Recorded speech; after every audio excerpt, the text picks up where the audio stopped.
The mainland didn't breathe. It merely convulsed, a colossal, suppurating wound festering under the perpetual jaundiced glare of President Falke's regime. Its very air was a corrosive cocktail of industrial effluvium and the metallic tang of despair, a testament to a capitalism not merely ravaged but utterly consumed. It had left behind a husk of humanity, gasping for air in a world where every breath felt borrowed, every moment a debt owed to an unseen master. Falke's draconian measures, once whispered threats, were now etched into the very bedrock of existence, not as laws, but as spiritual acid, dissolving the last remnants of human dignity. They had birthed a ritualistic social environment so pervasive it bled into the very marrow of every soul. Even the city's affluent, entombed in their skeletal towers of steel and smoke glass that clawed at the perpetually bruised sky, performed their daily acts of public debasement with a chilling, vacant obedience. It was a grotesque ballet of subjugation, a macabre testament to absolute control, where conformity was the highest, most pervasive, most perverse virtue. The streets themselves seemed to weep, slicked with the anonymous detritus of broken lives. My own existence, a meticulously crafted illusion, was anchored into a hole within this urban cesspool, a single grimy room designated for utter invisibility. It reeked perpetually of stale synth smoke and the low guttural thrum of the city's dying heart, a sound that vibrated through the very floorboards. The window, a perpetually weeping eye of grime, framed a desolate tableau, a brick wall scarred by generations of neglect, its mortar crumbling like forgotten hopes, and the skeletal remains of a fire escape, its ladder forever drawn, a rusted gibbet mocking any notion of escape or ascent. This is where Father Malachi resided, a man of quiet habits and practiced piety, a ghost among the living. He walked among the damned, his footsteps silent, offering hollow solace, his presence so unassuming, so meticulously calibrated that no one ever dared to look too closely. No one ever suspected the true depths that lay beneath the threadbare cassock, the abyss that lurked behind the placid, weary eyes. My salvation, or perhaps my truest damnation, awaited behind the unassuming, elongated chest tucked away in my small closet. It wasn't some mundane storage unit gathering dust and forgotten dreams, its contents mere relics of a life once lived. No, it was a gateway, a shimmering tear in the very fabric of this wretched reality, a wound in the world that I could only open, only I could open. Its surface, worn smooth by countless passes of my hand, felt cool beneath my fingertips, a stark, almost painful contrast to the cloying, humid heat that perpetually clung to the mainland, a heat that felt less like weather and more like a fever. With a precise, almost imperceptible twist of a hidden mechanism, a mechanism known only to me, a secret held tighter than life itself, the side of the chest would dissolve, not into darkness, not into the cramped confines of a forgotten space, but into a swirling vortex of shimmering, almost painful light, and the distant, almost ethereal hum of advanced machinery. It led to something far beyond the cramped confines of my apartment, far beyond the choking smog and the suffocating despair of the city. It led to a bunker, a fortress of reinforced concrete and polished steel, a monument to a forgotten age of sanity and purpose. It was nestled deep within the unforgiving snow-capped peaks of a different time zone, across the vast, unforgiving ocean. The air there was crisp, thin, tasting of ozone and purified carbon, a startling, exhilarating shock to lungs accustomed to the mainland's perpetual miasma, a breath of true freedom. The bunker itself was a symphony of cold, precise angles and diffused clinical light, a perfectly symmetrical space where every object served a clear, undeniable purpose. Every line spoke of absolute control and efficiency. It was here, in this meticulously ordered sanctuary, that I truly breathed, truly thought, truly commanded, shedding the skin of Malachi like a discarded shroud. Within that cold, symmetrical space, Nadine awaited. She was a marvel of re-engineered physiology, a clone crafted for absolute devotion, a living testament to forbidden science. Her skin, unmarred by the blight that touched even the air of the mainland, held a subtle, unnatural luminescence, a faint glow that seemed to defy the darkness of the world. Her movements were fluid, silent, every action precise, every gesture born of an inherent, unyielding compliance. She existed solely to cater to my every need, a quiet, unwavering presence, anticipating even unspoken commands. There was no defiance in her eyes, only a deep, unsettling clarity. To her, I was nothing less than a god, the sole orchestrator of her existence, the alpha and omega of her manufactured life. And her very essence, her unique biological markers, her very fluids were incredibly valuable to the mainland scientists, a secret I guarded with ruthless efficiency. They coveted it. They speculated about its regenerative properties, its genetic anomalies, its potential to reshape life itself. But they would never possess it, while I drew breath. My control over her was absolute, a perfect, chilling symbiosis of power and purpose, a silent, unbreakable chain forged in the fires of my will.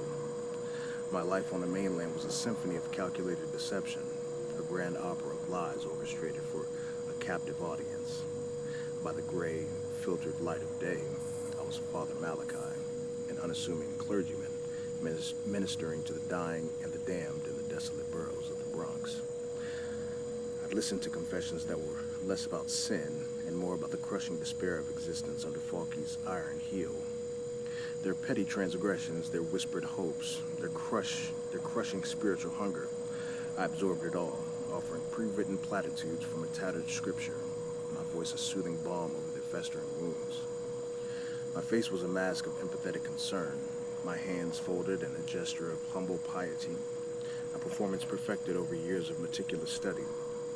I understood human weakness, not through compassion, for I possessed none, but through the detached, precise study of its breaking points, its vulnerabilities. My flock, a weary collection of souls adrift in Falky's fractured reality, saw a man of faith.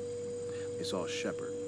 They saw nothing but the comforting lie they desperately craved, a lie I was more than willing to provide.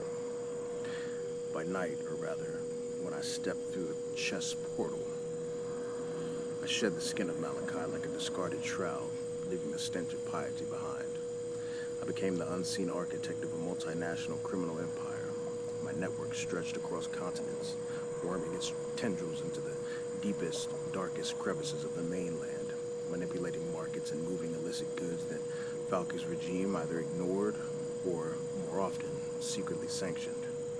I was a true devil-created prodigy, not by birth, but by sheer force of will, and an innate, almost supernatural understanding of power's corrosive flow.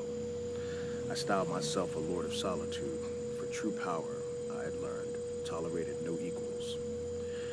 My transformation into this demigod status, my eligibility to traverse the world beyond the mainland's immediate constraints, had occurred after a mysterious, agonizing departure to Dudael.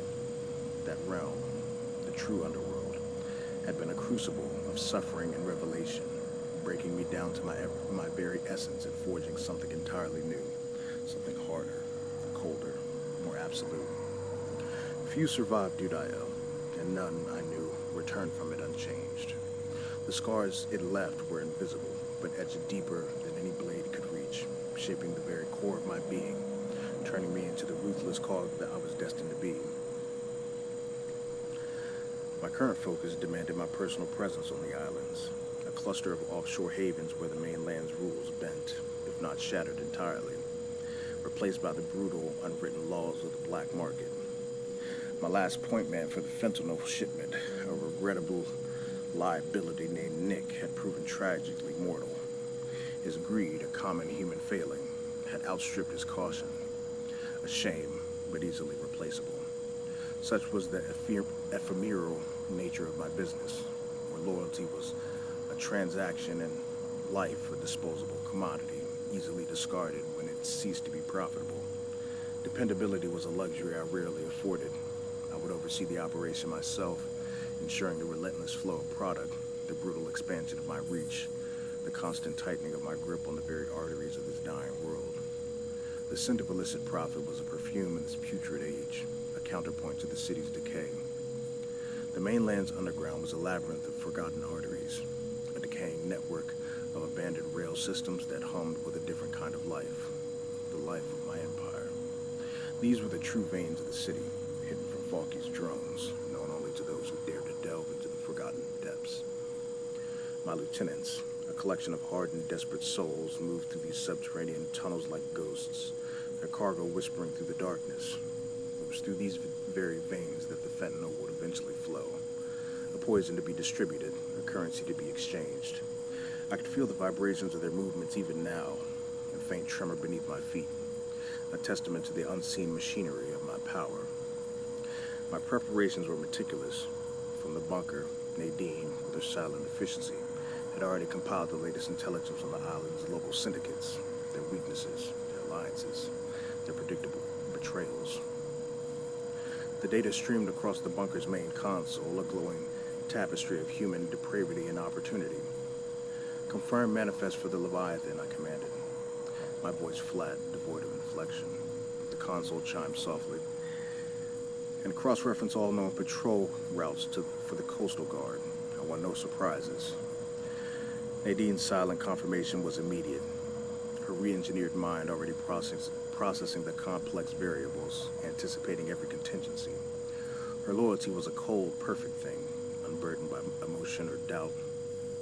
I returned to the mainland's suffocating embrace as the first pallid light of morning struggled to pierce the perpetual haze. The city's daily agony began to stir. The guttural roars of ancient transport vehicles echoed through the concrete canyons, carrying their loads of misery and despair. The air grew thicker with industrial effluvium and the collective sighs of a population resigned to its fate. Falky's presence was insidious, woven into the very fabric of existence. Public loudspeakers mounted on every crumbling lamppost droned endless loops of propaganda, hymns to collective duty and societal purity. The ritualistic social environment mandated daily communal acts of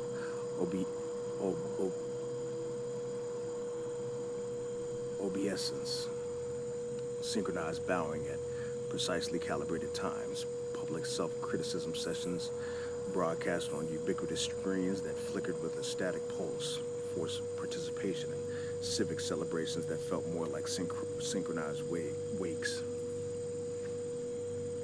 These displays were designed to strip individuality, to reduce every citizen to a mindless cog in Falky's grand decaying machine.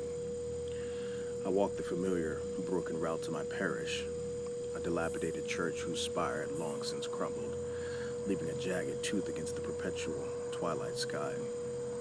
The streets were choked with the desperate and the resigned, gaunt faces, eyes dulled by starvation and the ever-present threat of surveillance, shuffled past. Children, thin as shadows, played a silent, joyless game amidst the accumulated filth, their movements slow and listless, the laughter a forgotten sound. I offered a solemn nod here, a whispered blessing there, my voice a practiced cadence of weary, manufactured hope. They clung to it, these scraps of comfort, like drowning men to floating debris. It was pathetic and utterly predictable. Their desperate faith was a weakness I exploited, a currency I manipulated with expert precision. My parish, a sparse congregation of the truly damned, awaited. Old Man Hemlock, a skeletal figure who coughed perpetually, a dry, rattling sound that seemed to echo the city's demise, was already hunched in the front pew, his eyes fixed on the empty, dust-laden altar. Sister Agnes, her face a roadmap of suffering etched by a lifetime of futile prayer, meticulously polished the tarnished chalice, a futile gesture of piety in a world where God had long since abandoned his creation. They were my sheep, and I, their wolf in a shepherd's stolen skin. The morning service was a blur of practiced rituals and empty words. I spoke of perseverance, of unseen grace, of a future paradise that none of us would ever taste. My voice, amplified by the broken public address system, resonated through the cold, damp stone, each syllable a calculated deception. I watched the flicker of manufactured hope in their sunken eyes, the desperate clinging to a narrative of salvation that I knew to be a cruel lie. It was a powerful illusion, and I wielded it with surgical precision. While their thoughts were consumed by the promise of some distant heaven, my mind was already on the coordinates for the islands, on the precise weight of the fentanyl shipment, on the cold, hard logic of profit and control. The minor snag concerning the missing pharmaceuticals, the one Nadine was currently dissecting from afar, was a persistent, irritating burr under my skin. It wasn't a significant financial loss, but it signified a potential weakness, a fracture in the steel of my network. My initial contact in Sector 7, a shifty-eyed man named Kale, had always been reliable, though perpetually nervous. His nervousness, I now realized, might stem from something far more substantial than simple anxiety. It might be fear of something he had done, or something he had been forced to allow. I made a mental note to address Kale directly, not with immediate threats. That was crude, inefficient. First with precise, chilling questions, delivered with the quiet authority of a predator. Then, depending on his answers, the true consequences, the kind that made men weep for mercy they would never receive, would unfold. My empire thrived on efficiency, on absolute control, and on this chilling, inescapable fear I inspired. Lapses in that efficiency simply would not be tolerated. The afternoon bled into evening, a murky, indistinguishable transition in the mainland's perpetually dim, suffocating atmosphere. The shadows deepened, swallowing the last vestiges of the pathetic light that dared to filter through the smog. I spent hours in my sparse office, not praying, but planning, the air thick with the scent of mildew and stale incense. I retrieved a worn, leather-bound book from a hidden compartment behind a loose brick in the crumbling wall. It was not a Bible. It was a compendium of coded ledgers meticulously detailing every transaction, every contact, every betrayal, every whispered secret in my empire. The delicate, almost surgical precision of my criminal empire was laid bare within its pages, a testament to my tireless, relentless grip. My journey to the islands was imminent. The map, a low-resolution image pulled from the bunker's satellite feeds, glowed faintly on a portable data pad, a beacon of ambition in the pervasive darkness. My finger traced the winding, treacherous sea lanes, the hidden coves that sheltered clandestine operations, the precarious landing strips carved in the jungle's heart. The fentanyl operation wasn't just about drugs. It was about power, establishing a stranglehold in a region loosely governed and perpetually ripe for exploitation. It was about expanding my reign, brick by bloody brick, corpse by discarded corpse, cementing my place as an indispensable cog in the machinery of this dying world. As night fully descended upon the mainland, bringing with it the heightened tension of the unprotected hours, I returned to my closet. The chest waited, a silent sentinel, its surface cool beneath my hand, a promise of escape and power. The double life I led was not a burden, but the ultimate luxury. It allowed me to exist simultaneously in two vastly different realities, sharpening my mind, hardening my resolve, ensuring my survival. The mainland was my proving ground, the bunker, my sanctuary of power, and Dudayo, the wellspring of my true self. I was Malachi, the comforting lie. I was the king, the brutal truth. And the game, as I had stated before, had just begun. The islands awaited, and with them, the next calculated move of my grand, meticulously planned descent.